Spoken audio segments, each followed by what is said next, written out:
नमस्कार दोस्तों, rise imaginary world में आज हम प्रस्तुत करते हैं एक और रोमांटिक कहानी, रिमझिम प्यार की कहानी। एक बारिश की शाम थी और बादल आकाश को ढक चुके थे, जो सड़कों पर एक नर्म ग्रे रोशनी डाल रहे थे।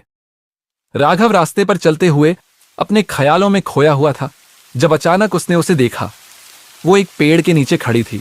उसके लंबे काले बाल बारिश से भीग चुके थे, लेकिन इससे उसकी खूबसूरती और भी बढ़ गई थी। बारिश की बूंदें उसके चेहरे पर मोतियों की तरह लटक रही थीं और हर एक बूंद जैसे उसकी मुलायम त्वचा पर से गुजरते हुए चमक रही थी।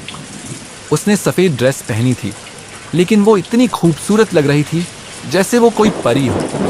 राघव बिल्कुल रुक गया, उसकी छवि से बस देखता ही रह गया। उसकी आंखें गहरी थीं और उनमें एक ऐसा रहस्य था जो जैसे हजारों अनकही कहानियां छुपाए हुए था। उसके होंठ हल्के से खुले थे और ऐसा लग रहा था जैसे वो उसे अपनी दुनिया में बुला रहे हों। जैसे जैसे बारिश का पानी उसके चेहरे पर गिरता गया, वो अपनी आंखें बंद कर रही थी, जैसे ठंडी बूंदों का आनंद ले रही हो। और राघव बस उसे देखता ही रह गया। हर एक बूंद जो उसके चेहरे पर गिरती उसे और भी खूबसूरत बना देती थी, जैसे प्रकृति ने खुद उसे दुनिया की सबसे खूबसूरत चीज बनाने की योजना बनाई हो।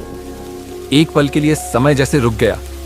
राघव उसकी खूबसूरती में खो गया था और उसी पल में उसे यह समझ में आ गया कि वह सिर्फ उस लड़की से ही नहीं, बल्कि बारिश से, उस पल से और हर उस चीज से जो इस जादुई मुलाकात तक ले आई थी, प्यार कर बैठा था। वो पल जैसे एक सपने की तरह था, जिसमें दोनों के बीच की दूरी मिट चुकी थी। अचानक लड़की ने अपनी आंखें खोली और राघव की ओर देखा। उनका नजरें मिल गईं और एक हल्का सा मुस्कान उसके चेहरे पर था। वो मुस्कान इतनी मासूम और प्यारी थी कि राघव का दिल तेजी से धड़कने लगा।